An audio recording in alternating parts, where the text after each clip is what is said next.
Okay, so I'm here getting my haircut. I don't come in often enough. This is John. John's my barber. Hey, What's guys. up? Yeah, how often should I actually be coming? Depending on the style you're wearing, anywhere from a week. I mean, if you're gonna rock a fade or an undercut or something like that, and you want to keep it looking good, you're gonna have to come in every week to your barber to see your trim and stuff. The ears and the taper are quick to grow, so if you want to always continually look fresh, you gotta be good. But And how often do I actually come in? any basic style, I guess, like just a simple gentleman's cut, whatever your barber wants to call it, that kind of thing. 2 to 4 weeks is really pretty. It's kind of the good. norm. 4 weeks is usually the maximum amount of time before your hair has gone out, and you go, "Damn it, I should have got my hair cut last week." Yeah. That kind of Okay, thing. gotcha. So how long have I been coming to see you now? It's been over a year. Yeah, it's right? been a year. Probably a year and 6 months, a year and 4 months, Okay. stuff like that. So at this point in time, we know your hair. At least I know your hair. You know your hair. You know what it looks like. You know what looks good. You know what doesn't look good. That kind of thing. And now's the time of like we've gone past the same haircuts. Now we're kind of into almost experimenting territory. You're bored. I'm bored. So we try things. You know, That happens every once in a It's a little while. more fun. You know, it's a little more fun to try new things. So for my guys who are going and seeing maybe the same like four groups of ladies at the local Great Clips or something else, what's the reason to come see a real barber, and what's the reason to establish a relationship with someone? Well, first, I can't speak to each individual, you know, every individual's experience. We're all different, barbers and cosmetologists and stuff like that. But the fundamental difference between cosmetology and barbering, cosmetology is always a lot about symmetry, geometry, angles, and things and stuff like that. And the way they're taught to cut hair is to supply feminine principles in haircutting and adapting them from men's haircuts. Barbering, it's rooted in 40,000 years of tradition, for crying out loud. So That's cool. I didn't know that. Yeah. But that was the big difference. It's a little more rooted So tradition. it's adapted from the way that women cut their hair. And it is. And Okay. then with men's cutting, it's a much more fluid. It's more, let's look at the substance. What do we got? What can I work with? A builder looks at his tools and looks at the materials and says, oh, you know, this is what I can build. Versus cosmetology is, this is the plan. Follow the plan. Barbering, I have plans, but I'm quick to on the fly. You know, like, oh, you've got. So it's more art than science. You've got it's much more. I feel out the haircut and kind of like I think I know what I'm gonna do, but it might change midway through. Okay. Well, I guess that answers the question of why you want to establish a relationship with somebody as opposed to just going and seeing kind of whoever is And it's at the salon that day or It's difficult to establish a relationship with somebody, especially you know, in like a Great Clips or a sports clip setting and stuff like that, because you can't request the same person consistently. I would imagine they don't even work in the same place for They very long. really, I mean, they're quick to change and this and that, and it's, you know, if you have to say 4 on top and 2 on the sides, you're not even really getting your haircut. You're getting a mechanical kind of like, well, this sort of looks good, but it's not. It doesn't take into account, you know, your hair's its profile, the way it falls, the way it lays, its density, its wave patterns, your whirls, your swirls, you know, your thinning areas, the bumps on your head, that kind of thing. As he hits a certain spot, I don't have any thinning areas. Come on. No, God, you do not have thinning areas. This is a poor choice of words on my part, I should say. So. Okay, cool. So I would imagine then that it takes the same level of approach that I talk about when it comes to clothing wear. Maybe you don't necessarily have to learn all that yourself, because I certainly don't know my hair as well as I know a lot of aspects when it comes to my style. That's what I come and see you for. But no, but you do know when you don't like your hair. You do know when it's cut too short in certain areas. You do know when you're like, this doesn't lay down, or this. You know when you've had a bad haircut, and if you've paid attention to your bad haircut, you can identify where you don't like. Oh, this doesn't. If you know the front.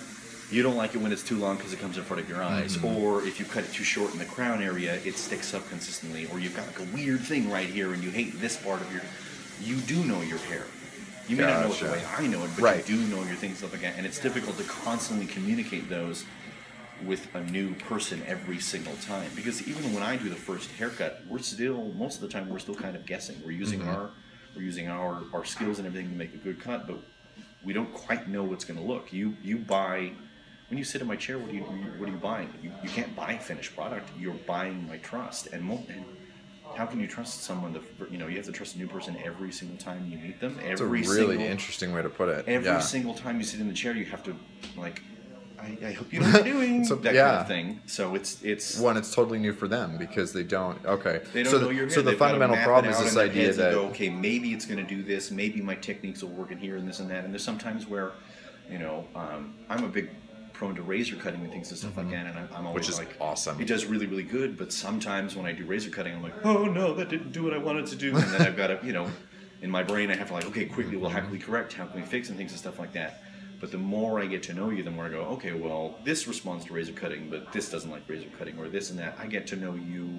I become more and more familiar with it. It's just practice, honestly. The more you come to me, the more I see you, the more I can experiment with it, and the more we can see, okay, well, it does this, it does that, it likes this, like that, and then I get to know you too. I may come in wanting a certain thing, but I'm more apt to say yes or no. The more I know you, I'm more confident telling you, and after seeing you for 3 or 4 or 5 haircuts, like, no, maybe we shouldn't go this short. It's probably not going to go good with your face shape. You've got a really round face. Let's box it up with the sides and stuff like that to combat that kind of thing. Or if you don't have a jawline or whatever, or you've got a really hard, strong line, I can tell you, no, let's leave it a little more full around the ears. Let's give it a softer image to kind of. It's all the stuff we talk about with sunglass shape or anything else, and so it's just applying those same principles. So for me, one of the coolest things is that I've been seeing John long enough that I don't really have to think about it. And I mean, I can come in and I have different days. Like today, I wanted to try something a little bit different, and I showed him 6 or 7 different pictures. Sure, and we kind of feel like we can do a little bit of this, right? We can do a little bit of that. But I can trust your expertise to say, no, you don't want that, or these actually aren't that different. They're the same thing. They're just styled differently. And after having established a routine, you can ask me for my opinion, and you can trust that, like, let's try something new, this and that. But it's also every time you come in too, I'm feeling you out. This thing, the downside to, I guess, meeting somebody or consistently going to somebody is barbers oftentimes, or especially cosmetologists, we get complacent.